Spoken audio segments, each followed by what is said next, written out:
성도 여러분들 안녕하십니까? 오늘도 말씀을 사모하시는 여러분들과 함께 하게 돼서 참으로 기쁘게 생각합니다. 이번에 우리 모두는 히브리서를 연구합니다. 이 시간에 우리는 히브리서 3장부터 7장에 이르는 그 내용들을 함께 살펴보게 될 텐데요. 여기에는 우리의 대제사장 되시는 예수님에 관한 이야기가 나오고 있습니다.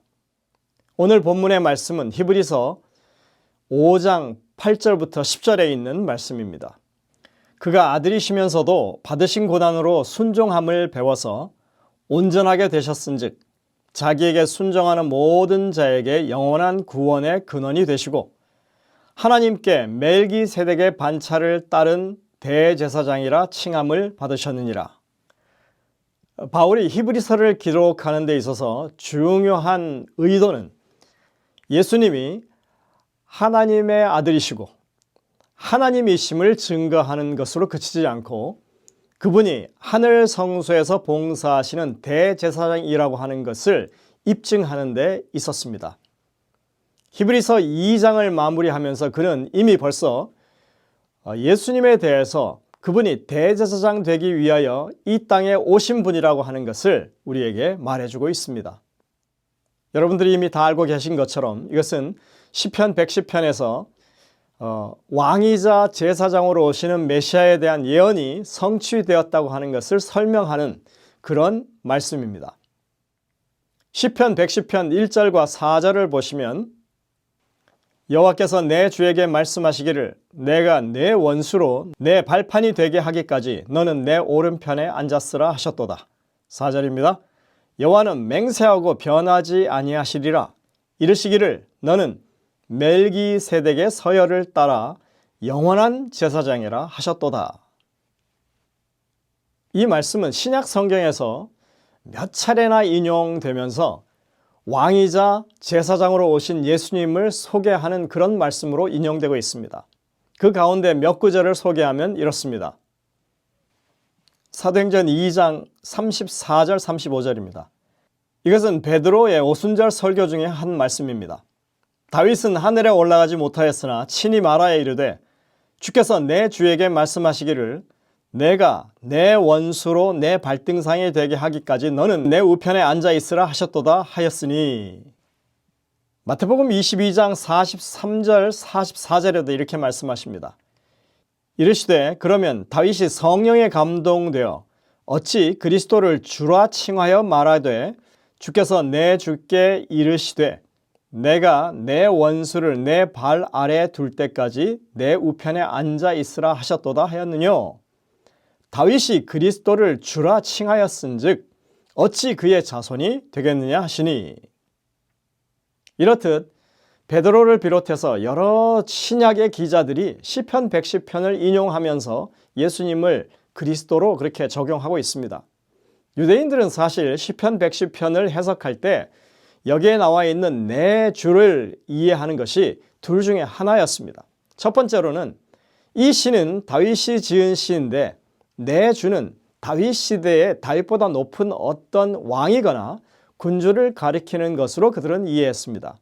또 두 번째, 이 시는 다윗이 아닌 다른 사람이 지은 시인데 여기서 말하는 내 주는 바로 다윗 왕 자신을 가리키는 것이라고 그렇게 해석했습니다. 그런데 여러분들 이 두 번째 해석을 살펴보면 내 주를 이 다윗으로 본다고 했을 때 메시아가 다윗의 후손이라고 하는 이 말씀과 정면으로 배치되는 내용이 되죠. 다윗 이퀄 다윗의 후손, 이런 말이 안 되는 그런 논리가 되는 것입니다.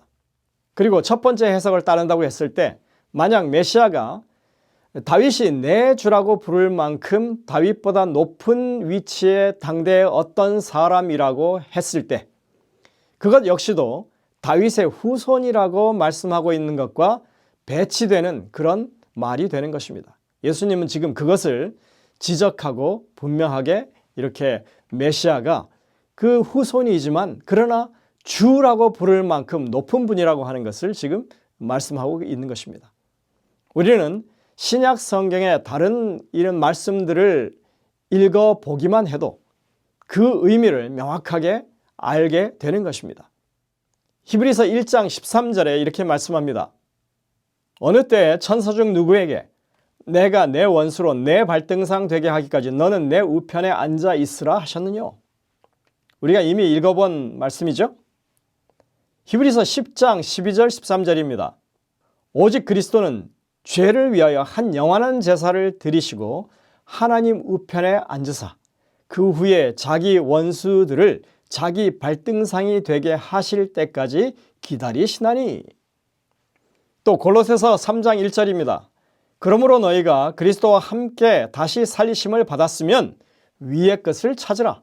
그리스도께서 하나님 우편에 앉아 계시느니라. 히브리서 8장 1절입니다. 지금 우리가 하는 말의 요점은 이러한 대제사장이 우리에게 있다는 것이라.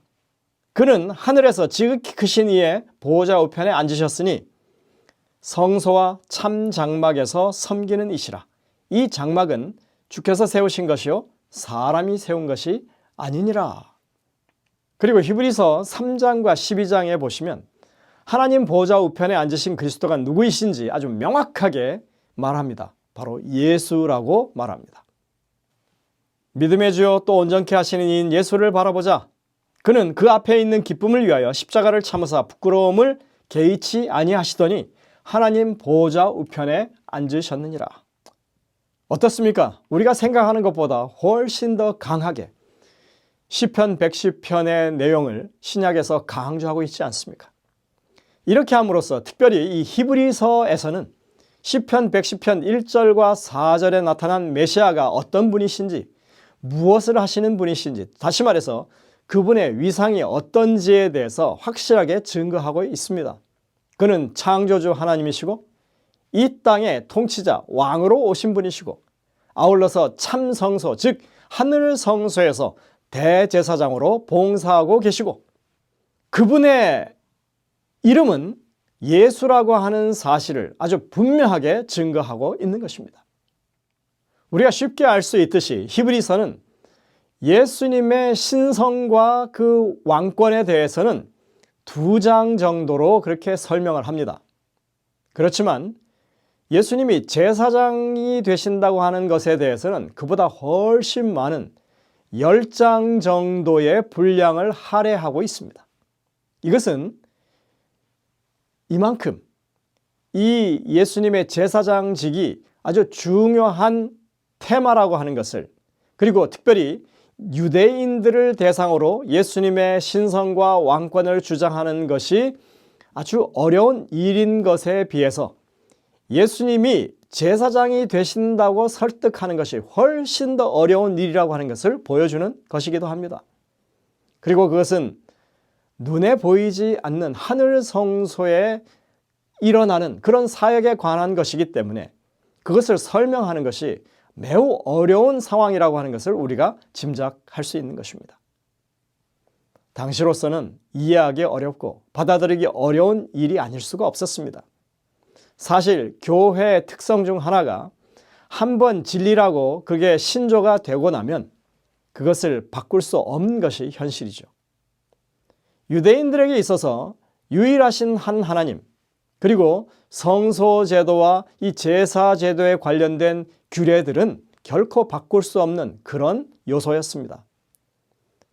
지금 생각해 보면 우리가 당연한 일로 받아들이고 있지만 바울 당시에 예수님이 그렇게 신성을 가진 분이라거나 혹은 왕이시라거나 또는 제사장이라고 주장을 하면 그야말로 사람들로부터 엄청난 반대를, 그야말로 목숨을 걸어야 할 그런 만큼의 엄청난 이설에 속하는 그런 일이었다고 하는 것입니다. 여러분들 1500년 이상 지속되어 온 성소와 제사 제도에 관해서 다른 이야기, 이제는 그 제도의 의미가 바뀌었다고 이야기한다는 것은 도무지 유대인들로서는 받아들이기 불가능한 일에 도전하는 것이었습니다. 그런데 바울이 어떻게 이런 믿음을 가지고 그런 주장을 할 수 있었겠습니까? 그것은 하나님의 말씀에 대한 새로운 이해를 그가 분명히 가졌고 성령께서 그 안에 강력하게 역사하셔서 그것을 드러내셨기 때문에 가능한 것입니다. 각 시대마다 어떠한 각성과 확신을 통하여 이렇게 개혁이 일어난다고 한 사실을 우리가 분명히 알아야 할 것입니다. 그래서 우리는 정말 깊이 있게 하나님의 말씀을 다루고 연구할 필요가 있습니다. 바울은 이 일을 이해하는 것이 어려운 과제라고 하는 것을 잘 알고 있었습니다. 그래서 그는 이렇게 말하죠. 히브리서 5장 11절부터 14절입니다. 멜기세덱에 관하여는 우리가 할 말이 많으나 너희가 듣는 것이 둔함으로 설명하기 어려우니라. 때가 오래되었으므로 너희가 마땅히 선생이 되었을 터인데 너희가 다시 하나님의 말씀의 초보에 대하여 누구에게 가르침을 받아야 할 처지이니 단단한 음식은 못 먹고 젖이나 먹어야 할 자가 되었도다. 이는 젖을 먹는 자마다 어린 아이니 의의 말씀을 경험하지 못한 자요 단단한 음식은 장성한 자의 것이니 그들은 지각을 사용함으로 연단을 받아 선악을 분별하는 자들이니라. 여기서 지금 바울이 어렵다고 하는 것은 특별하게 예수님의 제사장직에 관한 그런 내용입니다. 멜기세덱에 관하여는 어렵다고 이렇게 말하면서 하늘에서 이제 대제사장이신 예수님에 대해서 이야기하는 것입니다. 예수님은 분명히 레위 지파가 아닌 유다 지파 사람인데 어떻게 그분이 제사장이 될 수 있겠느냐 하는 것입니다. 유대인들이라면 이건 말도 안 되는 얘기죠. 하지만 이미 그는 시편 110편에서 그 해답이 주어져 있음을 분명하게 확신하고 있었습니다. 예수님은 레위의 계보를 따르는 제사장이 아니고 멜기세덱의 계보를 따르는 제사장이라고 시편 110편에 분명하게 말씀하고 있기 때문에 그렇습니다. 이미 바울의 논증의 내용을 알고 계시기 때문에 저희가 간략하게만 요약하겠습니다. 레위의 계보를 따르는 제사장은 약점을 가진 불완전한 인간 제사장들이고 멜기세덱의 계보를 따르는 제사장은 거룩하고 악이 없고 더러움이 없고 죄인에게서 떠나 있는 영원한 제사장이라고 그렇게 비교하는 것입니다. 그리고 레위와 멜기세덱은 분명한 이 지위에서 차이가 납니다. 레위는 아브라함의 손자죠. 그런데 멜기세덱은 아브라함이 11조를 드리고 축복을 빌었던 그런 그 당대의 제사장이었다고 하는 것입니다. 보통 더 높은 사람에게 복을 빈다고 하면서 아브라함보다 더 높은 지위를 가진 제사장으로 멜기세덱을 묘사하는 것입니다. 그래서 레위와 멜기세덱을 비교했을 때 차원이 다른 제사장이라고 하는 것을 말합니다. 또 멜기세덱은 이미 그 이름이 의의 왕이고 그리고 살렘왕 즉 평강의 왕이었기 때문에 이사야 9장에서 말하고 있는 메시아의 이름과 그 맥락을 같이 하고 있다고 그렇게 설명하는 것입니다. 이사야 9장 6절 7절은 이렇게 말합니다.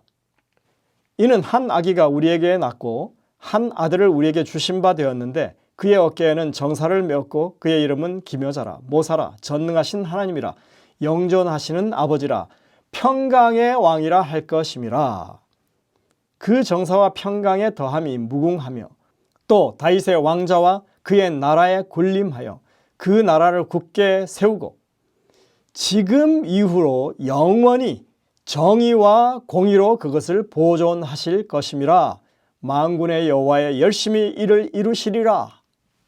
지금 보시듯이 분명히 평강의 왕이라고 하는 이름이 나오고 7절에서는 지금 이후로 영원히 정의와 공의로 그것을 보존하시는 분이라고 그렇게 표현하고 있습니다. 의의 왕이라는 뜻이죠. 조금만 마음 문을 열고 하나님의 말씀을 비교해서 읽어본다면 바울의 논증이 아주 충분히 인정받을 만하다고 하는 것을 깨닫게 됩니다. 여러분들, 바울의 논리는 매우 단순해 보이지만 전통을 거스르는 새로운 말씀 이해는 큰 확신이 필요하고 믿음의 결단이 필요한 법입니다. 당장 눈앞에 보이는 이익을 따르기보다는 하나님의 뜻을 우선시하는 그런 분명한 태도가 필요한 것입니다. 그것이 정말 하나님의 말씀을 이해하는 사람들, 바르게 이해하는 사람들이 그만큼 말씀에 진실한 태도를 가져야 한다는 것을 우리에게 보여주는 것입니다. 하나님의 말씀은 살아있고 활력이 있어 좌우에 날선 어떤 검보다도 예리하여 혼과 영과 및 골수와 관절을 쪼개기까지 하며 또 마음의 생각과 뜻을 판단하나니 지으신 것이 하나도 그 앞에 나타나지 않음이 없고 우리의 결산을 받으실 이의 눈 앞에 만물이 벌거벗은 것 같이 드러나느니라. 하나님의 말씀은 우리 삶의 구석구석까지 감화시키고 우리가 이제껏 알지 못했던 감추인 진리를 드러내는 그런 강력한 검과 같은 것이라고 말하고 있습니다. 그런데 하나님의 말씀을 믿지 못하고 그 말씀에 귀 기울이지 않고 그 말씀에 순종하지 않아서 그들에게 주어진 구원을 그들이 누리지 못했다고 바울은 분명하게 지적합니다. 히브리서 3장 19절에 이러보건대 그들이 믿지 아니함으로 능히 들어가지 못한 것이라. 어디에 들어가지 못했다고요? 그들이 안식에 들어가지 못했다고 하는 것입니다. 그들이 출애굽했을 때 이미 그들은 하나님의 구원의 섭리 안에서 구원받은 사람들이었습니다. 바울은 출애굽해서 그들이 얻게 된 그 구원을 안식과 같은 개념으로 말하고 있습니다. 그것이 성경의 가르침이라고 말하는 것입니다. 애굽에서 종살이하면서 정말 쉼 없이 그렇게 노역하다가 하나님의 구원하심으로 이제 쉼, 안식을 얻었다는 의미죠. 죄에 매어서 종노릇 하다가 이제는 영생을 얻는, 예수님을 통하여 노임을 얻는 그런 구원, 그것이 안식인 것입니다. 하지만 출애굽 후에도 그들은 하나님의 구원에 능히 들어가지 못했다. 광야 생활을 하면서 내내 그들은 불평을 늘어놓았고 하나님을 신뢰하지 못해서 광야 생활이 정말 고달프기만 했고 능력 있는 하나님의 손길을 그들이 의지하지 못했기 때문에 구원받은 현실을 그들은 누리지 못했다는 것입니다. 왜냐하면 그들의 바라는 구원이 아니었기 때문입니다. 그들은 당시에 이 현실적인 삶의 안정과 일상의 안위가 제공되는, 편의가 제공되는 그런 구원을 원했던 것입니다.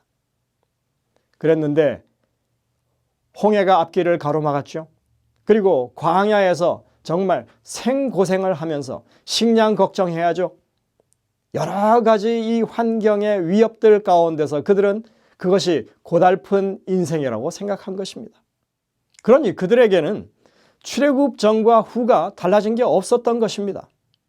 우리가 히브리서를 통해서 깨닫게 되는 하나님이 주시는 구원은 그것을 확고히 믿는 사람들이 믿음 안에서 그것을 맛보고 경험하게 하시는 그런 구원입니다. 하나님의 구원은 지금 당장 삶의 모든 환경이 완벽하게 바뀌는 그런 것이 아니라 하나님과의 관계가 회복되고 이제 하나님을 더욱더 굳건하게 신뢰하는 그런 구원입니다. 적어도 새하늘과 새 땅이 이 땅에 창조되기까지는 그런 상황이 지속될 것으로 우리는 예상할 수 있는 것입니다. 하나님은 계시의 말씀 성경을 통해서 우리의 구원이 어떤 과정을 통해서 이루어지게 될 것인지를 분명하게 말씀하셨습니다. 그리고 그것은 순간에 호련히 변화하는 그런 삶이 아니라 우리 삶의 매일의 그 순간순간을 통해서 점진적으로 우리가 하나님의 구원을 경험하는 그런 구원의 삶을 우리에게 말씀하고 있는 것입니다. 그러나 그들은 언제나 조급했습니다. 하나님이 당장 이루어지지 않는다고 불평한 것입니다. 참지 못하고 불평했습니다. 비록 몸이 조금 불편하고 여건이 좀 불안한 그런 상황이지만 하나님이 언제나 함께 하시고 모든 일에 해결책이 되어주시고 모든 필요를 채워주신다고 하는 그 확고한 믿음을 그들이 가졌더라면 그들은 얼마든지 견디고 하나님과 함께하는 삶의 즐거움을 누릴 만한 그런 구원이었다고 하는 것입니다. 박노해 시인이 지은 이 이미와 아직 사이라고 하는 그 시의 내용처럼 아직 오지 않은 좋은 세상에 절망할 때 우리 속에 이미 와 있는 좋은 삶들을 보아 아직 피지 않는 꽃을 보기 위해선 먼저 허리 숙여 흙과 뿌리를 보살피듯 우리 곁에 임의를 품고 길러야 해. 아직은 하나님이 약속하신 완전한 세상이 도래하지는 않았지만 우리가 하나님과 동행하면서 그분의 임재 속에서 이미 누리고 있는 구원과 평안을 붙잡고 우리가 나아가면 그렇게 하루하루를 성실하게 그런 신앙을 가지고 사는 것이 우리에게 중요한 일이라고 하는 것, 그것을 지금 말씀하고 있는 것입니다. 우리가 나중에 살펴보겠지만 히브리서 11장의 내용은 바로 그러한 믿음의 자세를 강조하고 있습니다. 우리는 이러한 내용을 히브리서 6장을 통해서 다시 한번 확인할 수 있습니다. 바울은 아브라함의 예를 들어서 설명하고 있습니다. 하나님이 아브라함에게 약속하실 때 가리켜 맹세할 자가 자기보다 더 큰 이가 없으므로 자기를 가리켜 맹세하여 이르시되 내가 반드시 너에게 복주고 복주며 너를 번성하게 하고 번성하게 하리라 하셨더니 그가 이같이 오래 참아 약속을 받았느니라. 아브라함은 하나님께 부름을 받을 때 그 자손이 생겨서 아주 바다 모래같이 하늘의 별같이 많게 할 거라고 하는 그 약속을 받으셨죠. 하지만 그 후손을 얻기까지 그는 최소한 25년이 걸렸습니다. 그의 믿음에는 인내가 필요했습니다. 하나님께서 약속하셨으니 반드시 이루실 것이다. 그러나 아브라함이 나이 들고 이제는 더 이상 생물학적으로 아들을 낳을 수 없는 그런 상황이 됐을 때 그는 거의 포기할 수순에 이르렀습니다. 그러나 하나님은 인간의 한계의 상황을 뛰어넘는 방식으로 아브라함과의 약속을 지키십니다. 하나님은 약속하시고 이루십니다. 하나님은 거짓말을 하지 않으십니다. 이것이 하나님을 믿는 믿음의 특성입니다. 우리는 하나님의 약속을 붙잡고 놓치지 않는, 그리고 끝까지 견디는 그런 믿음의 인내가 필요한 것입니다. 그래서 성경에는 끝까지 견디는 자, 끝까지 충성하는 자는 반드시 상급을 받을 것이라고 우리에게 약속하고 있습니다. 여러분은 어떻습니까? 정말 잘 견디고 계십니까? 히브리서 6장 19절부터 20절에 보면 이렇게 다시 권면합니다. 우리가 이 소망을 가지고 있는 것은 영혼의 닷 같아서 튼튼하고 견고하여 휘장 안에 들어가나니 그리로 앞서가신 예수께서 멜기세덱의 계보를 따라 영원히 대제사장이 되어 우리를 위하여 들어가셨느니라. 이게 무슨 말씀입니까? 바울은 지금 하나님의 약속이 그렇게 성취되리라고 하는 것에 대한 온전한 믿음을 가지고 예수님이 그렇게 하늘 성소에 들어가셨듯이 우리도 예수님이 하늘에 승천하셔서 그렇게 하늘 성소에서 대제사장으로 계시는 그 상황에 대한 믿음을, 이 말씀을 근거로 해서 그렇게 가져야 된다고 말하고 있는 것입니다. 우리는 예수님의 대제사장 되심을 이야기하고 있는 히브리서를 통해서 특별한 교훈들을 발견할 수 있습니다. 그것은 두 가지로 요약될 수 있습니다. 첫째로는 예수님의 왕권과 마찬가지로 예수님의 대제사장 되심에 대한 확고한 믿음은 하나님의 말씀에서 비롯된다고 하는 것입니다. 우리의 감각이나 또는 인간의 어떤 경험이나 인간의 필요에 의해서 믿음을 판단하는 것이 아니라 하나님의 영원한 약속과 그 말씀의 근거에서 우리가 우리의 믿음을 가져야 한다고 하는 것입니다. 구약 성경에는 이 땅에 오실 메시아가 고난받고 그리고 희생제물로 죽게 될 것을 분명하게 예언하고 있습니다. 이사야 53장이 바로 그 내용을 담고 있죠. 우리가 고난받는 종에 관한 내용이라고 그렇게 말합니다. 그리고 다니엘 9장의 71회의 예언은 분명하게 이 땅에 메시아가 오지만 죽게 될 것이라고 하는 것을 예언하고 있습니다. 그러나 유대인들은 자기들의 이 현실의 필요를 채우지 못하는 메시아가 그들이 바라는 메시아가 아니었기 때문에 그들은 그런 내용에 관심이 없었습니다. 그것에 눈길을 두지 않았습니다. 하나님의 말씀이 무엇을 가리키든지 간에 모든 것의 판단 기준은 바로 우리에게 현실적인 유익이 되느냐 아니냐에 그렇게 판단 기준을 뒀던 것입니다. 이 땅에 와서 사람들 손에 맥없이 죽어갈 메시아, 그런 메시아는 그들에게 필요가 없다는 것이었습니다. 21세기가 된 지금도 유대인들은 이사야 53장의 기별을 고의적으로 외면하고 있습니다. 그들은 어떤 공식 행사에서도 이사야 53장을 낭독하지 않습니다. 자, 두 번째 교훈은요.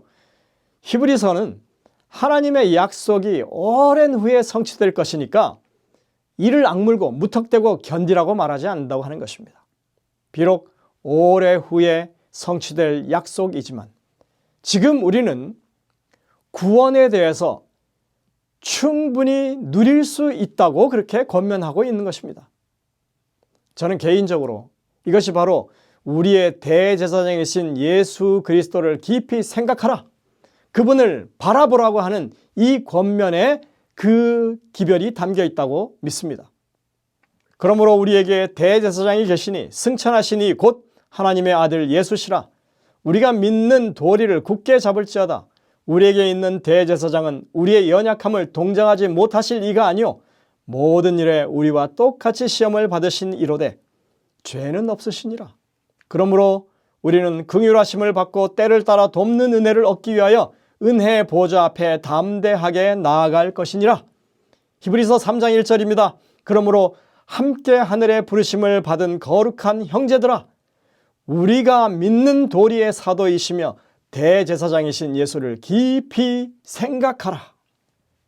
우리가 살아가는 믿음의 삶은 아직 이루어지지 않는 약속을 무조건 붙잡고 정말 기를 쓰고 오기로 버티는 그런 신앙이 아니라고 말씀하고 있습니다.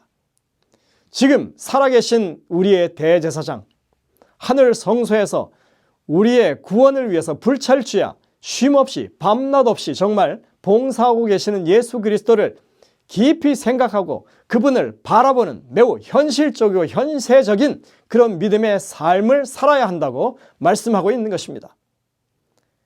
약속이 주어진 시점부터 약속이 이루어질 그 시점까지 그 중간은 공허한 텅 빈 공간이 아니라 그 사이의 모든 시간은 우리를 위해서 봉사하시는 주님, 언제나 다가갈 수 있는 그 하나님의 보좌 앞, 주님이 함께 하시는 그런 시간들이라고 하는 것을 우리에게 말씀하고 있습니다. 이 얼마나 복된 보장입니까? 이 얼마나 값진 우리의 시간들입니까? 히브리서는 단지 논리적인 증명으로 끝나지 않습니다. 히브리서는 우리의 현재의 믿음의 삶을 촉구하는 가장 강력한 기별이 들어있습니다. 우리 성도들이 그러한 믿음의 권면을 받아들임으로써 믿음의 축복과 믿음의 진보를 이루게 되시기를 간절히 소망합니다. 함께 기도하시겠습니다. 하늘에 계신 아버지 하나님, 주님이 승천하신 이후로 하늘 성소 봉사를 시작하신 때로부터 지금에 이르기까지 한순간도 우리에게 구원의 의미가 없는 시간이 없었음을 인해서 감사를 드립니다. 우리가 생각하는 이 중세도 그저 허무하게 흘러간 시간이 아니라 당신을 찾는 백성들을 위해서 주님께서 끊임없이 봉사하시고 그들을 구원하는 사역을 펼쳐오셨고 지금도 여전히 그 사역이 진행되고 있다고 하는 것을 우리로 생각하게 하시니 감사를 드립니다. 이러한 믿음이 우리가 히브리서를 읽을 때 더 분명하게 우리의 믿음이 되게 도와주시고 그렇게 봉사하시는 성실하신 예수 그리스도를 우리의 눈으로 볼 수 있는 그런 믿음의 경험을 할 수 있도록 우리들을 이끌어 주시옵기를 예수님의 이름으로 간절히 기도드립니다. 아멘.